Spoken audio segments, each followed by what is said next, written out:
Inserting WordArt.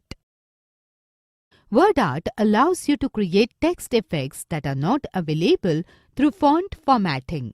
You can also insert WordArt in your slides to make them attractive. To insert WordArt, follow the given steps. Step 1. Click on Insert tab. Step 2. Click on WordArt command in the text group. The WordArt Styles drop-down menu will appear. Step 3. Select the desired WordArt style. Step 4. A text box appears on the slide with the text, "Your text here." Start typing the text in the text box. When you finish typing the text, click anywhere outside the text box or press Escape key twice. Editing the WordArt.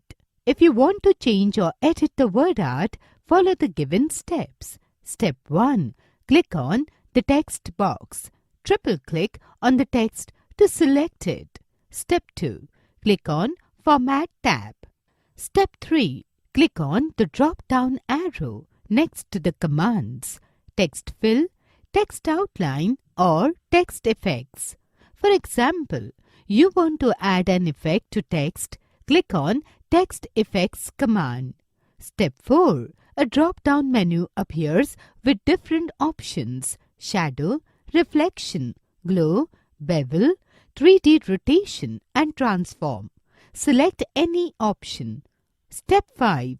A sub-menu appears. Click on desired sub-option.